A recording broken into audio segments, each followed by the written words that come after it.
We should. Hello, everybody. There we are. We're live. We are back Finally. live. Yay! This should give us the Wow. what a joy! What a joy! The arrested development of it all. Mm-hmm. So there we go. This is this week's show in action of what it looks like to navigate the current energies right now. The fabulous Dear James was making some moves and we managed to get onto Zoom, and hopefully the live is a lot better. So those of you that are joining us live, please drop us a comment and let us know if the recording it's going to be recorded, if the stream is doing a lot better than it was. We don't know what happened. It was a technical glitch, but that pretty much shows kind of like an intro into what we were talking about, which is the current energies at the moment. We don't know what is going on, but we just know that we are going to get through it, right? Exactly. Exactly. This is the current energy. This is what we were speaking about, which is so juicy, and it's so interesting because it's spot on, Jacqueline, in terms of this energy of arrested development. This, and arrested meaning to stop or check the progress or the process of something. And that's exactly what was happening. It kept stopping us. It kept, and we're checking and we're checking and we're checking, but it's stopping us. It's arresting the development. And you know, it was so beautiful because while we were doing that, it gave me some time. And then I actually thought about it. Actually, hold on. We're grounded in the gate 58. And what is the gate 58? It's all about mastery. So it's about connecting to I want to say connecting to the joy of life, but knowing that it's through mastery that you actually get to experience joy. And this is exactly what we're doing. We're kind of mastering the art of being patient while things sometimes seemingly don't go as planned, but you know what? It works out in the end. And instead of getting flustered, like hot and flustered and bothered and frustrated that things aren't working out, we're kind of showing up in an authentic way. And we're loving life. We're loving the process of it because you know what? We can only get better. Exactly. We can only get better. And that is so true of this energy, that there is something more, something better uh, arriving, imminent. And Mm-hmm. thereby, here's this arrested development, this theme of arrested development. Um, and how, and I'm going to jump in just to recap really quickly, Mm-hmm. Jacqueline, and then you Please jump do. in, because this is, to use Our Lady Jacqueline's term, it's so juicy. This is so juicy. And I'm like, why is this not getting out? So when we sat down, when I listened to the current energies, the first thing was the theme of arrested development, this stop or check the progress or process of something. Then they said the culmination, a long time coming. And so we're at this culmination, and it was all of the numbers. When we look at all of the numbers, I'm going to give you the hexagrams that we've been seeing. It was this overwhelming awareness, knowing that it's a culmination moment. It's all of these numbers, these energies coming together at once, they're saying. And then it said a long time coming, and they underlined the word coming. And so it's both a long time coming, meaning we're finally arriving at something, and this long time coming. This, and we can relate that, as I said in the first part of the show, this arrival, this second coming, or this coming. And when we say that, not from a biblical standpoint, but from an end of an end of an era, an end of a time, an end of a way, the culmination of that, and then the arrival of this long time coming, this coming that's arriving. And so they were there, and then they said to us, we're witnessing the reflection of our own making. And so again, whether this is micro or macro, whether this is our individual lives, our communities, our friendships, our governments, our institutions, it's we're witnessing the reflection of our own making. And we apply that with the United States is experiencing its Pluto return. It happens every 246 years. No human walking the planet now will experience a Pluto return, but governments, institutions that have been here for centuries will, and millennia. And so, and there was this beautiful tie to the fact that, so the US is experiencing its Pluto return. And the United States was known to be, or was the ideal is the greater hope and ideal of the new world. That's what America stood for. It was this new hope, new ideal of the new world. And so we're witnessing the reflection of our own making. And this applies in our own lives. How we're witnessing, if we're coming up with stuff, shadow stuff, positive, great stuff, we're seeing the reflection of our own making. Then they gave us all the numbers, all of the hexagrams. So 6, which we've been experiencing, conflict and destiny. 11, peace, harmony, flow of good things. 17, following, be led, your soul source connection. 22, adorning, grace, beauty from the inside out. 23, this splitting apart from something. So literally this splitting apart of a way, of an era, of an old way, so as to arrive somewhere. 29, dangerous depths, the abyss. And they often talk about that hexagram, like when you experience danger, but you move past it quickly, as opposed to staying in the danger. So it's that kind of like, do you move past it because it's purposeful? And I just want to go to, and then we'll come back to this. So hexagram 11 is the main one. It sums all of this up that we've been experiencing this morning and the overall theme. And hexagram 11, which is about peace, harmony, the flow of good things. And it says, and it's spelled T-A-I, so I'm not sure if it's Tay or Tai, but Tay is the name of a sacred mountain where the emperor performed sacrifices in order to harmonize the great spirits with man and invite their power into human life. The ancient character shows a human figure, hands upraised as if an offering, and a river flowing down. So the name Tay means harmony, great powers, the flow of good things. Flowing, small goes, great comes. Good fortune, creating the success. So when we look at this, we can look at maybe our known history and life and of humanity and everything, 2,000 plus years. Small things go, great things come. And it says, carried by the current of that river thundering down Mount Tay, small concerns dwindle away, and the energy to achieve great things pours in. It can be exhilarating, but it can also be overwhelming, as things that had never before seemed small to us vanish down the river. When we're given this hexagram unchanging, especially the question of how or whether we can interact with such a force comes to the forefront. It can sometimes mean being confronted with life and death issues that set the rest of life firmly in perspective. And we were talking about that, the hangman card perspective. You talked about it in terms of, you had a quote and everything, which you'll want to bring back up, Jaclyn, because it's here it is. Here it is. So it's Karen Curry Parker. So it's her beautiful quantum human design. So let me quickly just read the quote. Yes. She calls the gate 52, because the gate 52 is in the sun at the moment, and she calls it the perspective. In traditional human design, it's the gate of stillness, and that's also a theme that comes through, which is quite beautiful because it correlates so magnificently to what you were saying. But the quote is the ability to see the bigger perspective and purpose of what is going on around you, and to know exactly where to focus your energy and attention to facilitate the unfolding of what is next. And that kind of goes hand in hand with the idea of stillness, because in order for you to really understand what's next, you got to get still. And right now, you're grounded in that mastery of I don't want to say perfecting, because there's no such thing as perfect, but mastering the art of stillness so that you can tune in to the now moment and receive the answer.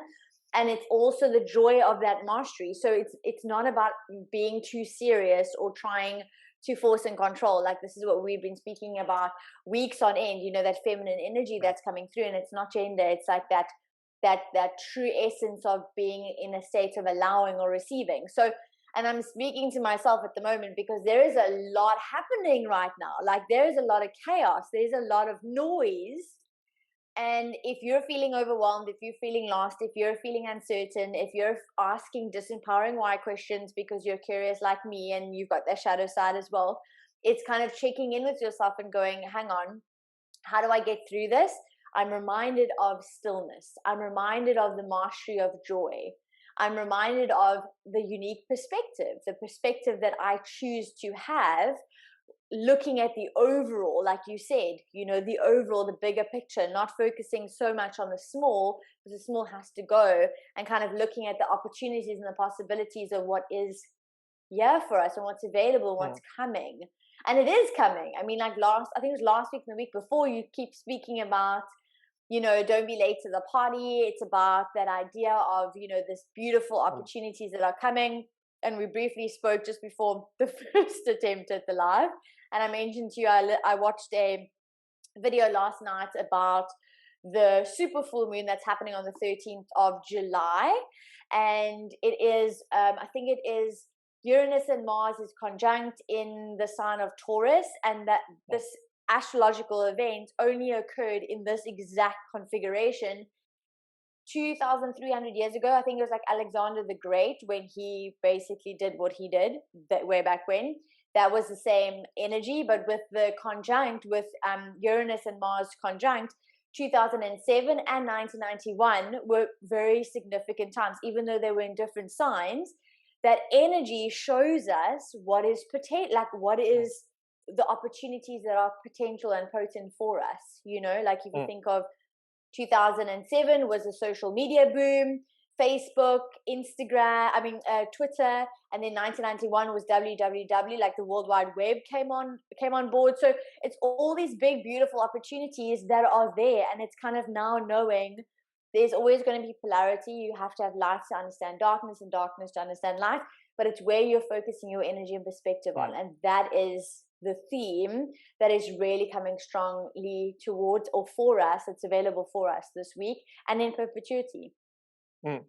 And when you were speaking to that as well, you know, those elements that you mentioned are great advancement. Mm-hmm. So they are these moments of great leaps, of great advancement, of great expansion, and that's what this energy holds. And as you were saying, not being in the chaos of it, but being in 11. Hexagram 11 is about peace, harmony, the being in the flow of good things, being in the eye of the hurricane, the center of the storm, where it's calm, where you can literally connect and hear and be at one with your soul self.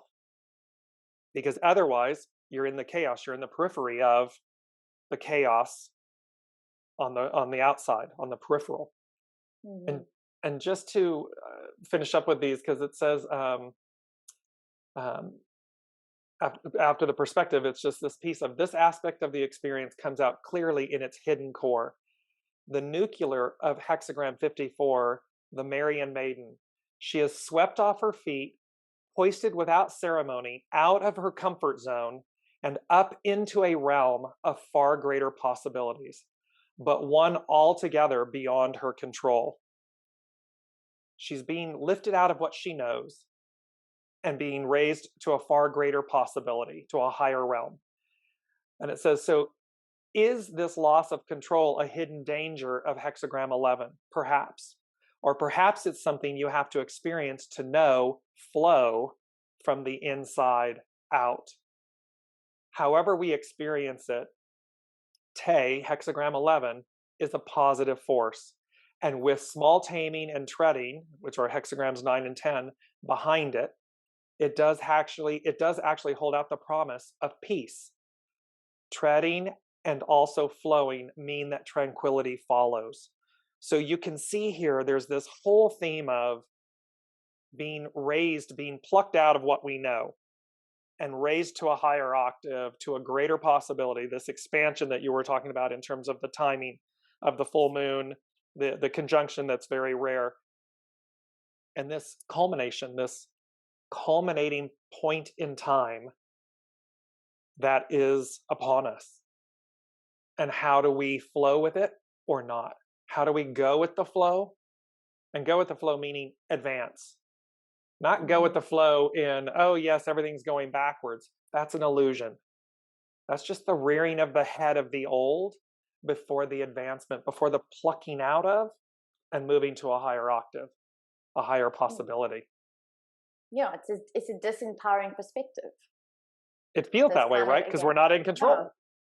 exactly. So it's kind of checking in. I think the themes for this week, but also it's like we're building a puzzle together each week, and it's so beautiful because you spoke about this up leveling, like you're being plucked out into the newness. And a couple of weeks back, we spoke about this. We spoke about the fact that the universe, if it feels like there's a lot of chaos, so it feels like the carpet is literally getting pulled from under you, it's because the universe wants to give you more, and it's preparing you to embrace the moreness, the upgraded level or version of yourself, right? And the things that you're wanting or things that your soul's desiring. So everything is all about transformation, and it's easy sometimes said than done, because if you look at this current situation that we're in, there's a lot happening. I mean, there's inflation, there's rules and regulations, there's control, there's, I mean, here in South Africa it's like stage 6 load shedding, stop it, like there's a lot happening, right? And it's easy to get lost in that, but this is why it's so beautiful. It's like we're getting physical reminders, practical reminders of going, okay, hold on, amongst all this chaos, what is actually happening? It is for you to master the ability of where you're focusing your attention by having a better perspective. It's about knowing and understanding the bigger story. It's about mastering the art of joy. You're speaking about flow. I wanted to kind of mention on Karen Curry Parker's, I use her reference points, and it's so beautiful because she has such a nice, elegant way of like saying things, or explaining the gates. And the gate 58, which is where we're grounded because it's in the earth, it is she calls it the joy of mastery, but she actually writes here to live in the flow of joy. And you're talking the whole time about that flow.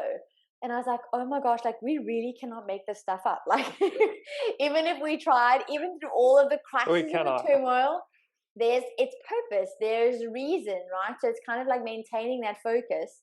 It's like maintaining the ship's course, or maintaining the ship as you go through and are redirected, and as you kind of like getting bombarded through all the ailments. That's kind of like that visual representation of what's happening.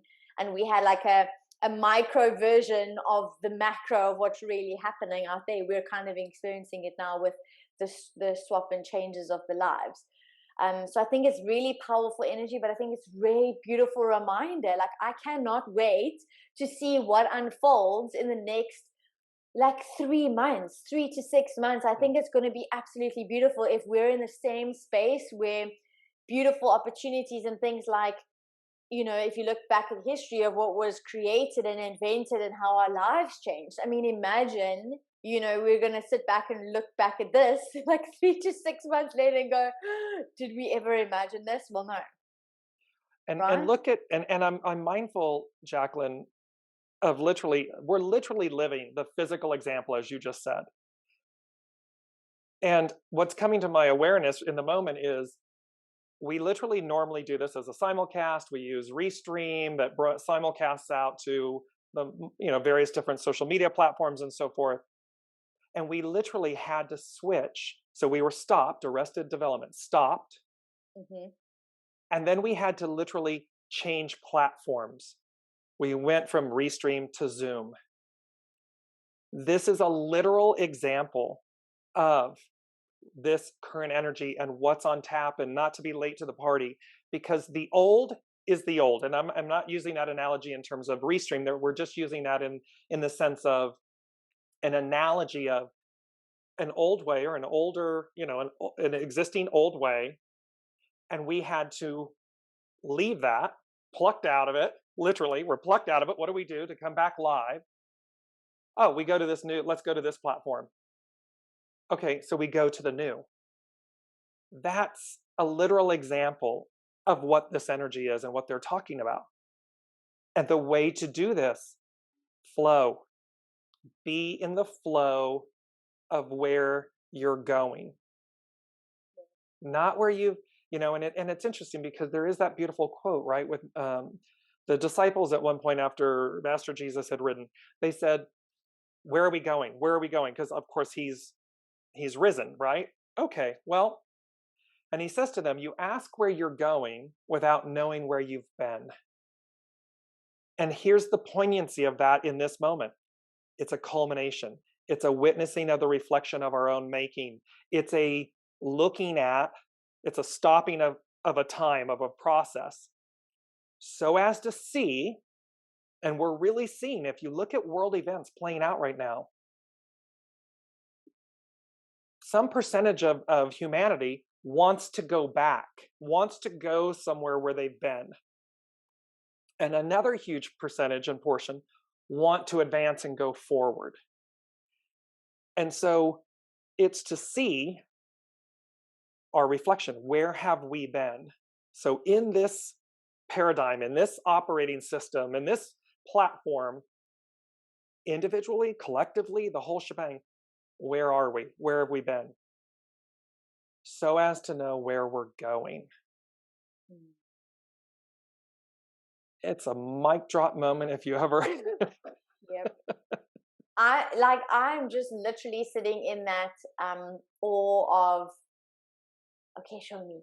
Like, okay, show me. Anticipation, right? Yeah. Yes, anticipation, curiosity, like a kid waiting because you know something, like the night before Christmas almost. Like that would be a nice, beautiful analogy of, you don't know what's coming, but you know it's something spectacular and it's going to be cool, and you don't really have the expectation because it's not about the expectation, but it's this knowingness Anticipation. of, yeah, anticipation of going, ooh, la, this is exciting stuff, you know. So it's, I kind of want to, my last point as we end off is, I want to remind everyone that you have the opportunity, or you have the choice at least, to either fill your tank up by directing your energy towards the anticipation of the opportunities, of the newness, of, you know, all the juiciness, as I like to say, Yeah. or you can, you know, get lost and jump on the fear train. And we know that that's not the way to go, because you've probably been there, done that, right? You've worn that t-shirt. So choose to focus and to drive your energy into, you know, empowering yourself by really reveling in the anticipation of what's next. And even if you don't know what's next, trust in the what's next, because you trust in the bigger picture, in the plan, like we spoke about weeks on end. You know, Mm, that's that invitation that I want to mm. remind you and myself of, actually. As I'm saying it, I'm like, are you listening to yourself? Right. And one, I would I would say it this way. The way they're giving it to me is, we are either embodying and embracing the new, the advancement of humanity, the expansion, the higher octave of it, you know, all of this that is on tap for us. You're either doing that, or you are in fear of it. And you are trying to cling to something that is already gone, that has already happened and occurred. And thereby you're in one of two camps. And as they have said over and over and over again about not being late to the party, it's not like, you know, don't be late to the prison and you know the the hard labor camp. It's the Yeah. party, the celebration, the expansion, the joy of something. So if you are in fear of the future, of the new, do your best to come into a state of peace and harmony and flow and oneness with the new. That will ensure your arrival, your invitation, I mean, everyone's invited. And yet, Mm. not everybody will choose to do so. And that's okay So, too. absolutely, whatever your soul is choosing, it's just, when there's a question, not if, let's remove the word if.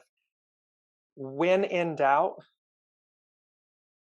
really listen to your soul center, really listen to your soul source connection. And should that spark of the divine speak to you, should that spark of anticipation and, you know, glory and renewal and all that good stuff speak to you, walk this way, go that way. Mm-hmm. Absolutely. And if it doesn't, it doesn't. So be it. That's for each soul to decide. 100%. What a beautiful message. And thank This you. is Thank you for your perseverance and for having the beautiful, empowering perspective of the fact that we can still deliver a powerful message that obviously needed to come through. So I'm so grateful that we're able to still share, and we're able to still hold space for one another, and for all of you that are listening as well. As always, from my side, is absolutely a pleasure. And I'm super always. excited to look back at this video and go, oh, yes, this is us like waiting. And now we know what it is. I mean, literally, like against all odds, we're like, no, this message needs to come out. We're Yeah, we're literally. we're gonna figure out. And Yeah. so for everyone with us, thank you for your grace, your patience, your perseverance, for going with the flow and joining us live and being a part of this. It's going to be very, very, very interesting to see how things transcend and then unfold. Yes, absolutely. So thank you all. It's been an honor and a privilege as always. Um, we're Dear James and the Thank Lady you. Jaclyn with weekly intuitive insights, um, weekly wisdom and intuitive insights from an intuitive and human design standpoint. So thank you all for joining us. We love you, and we will see you next week.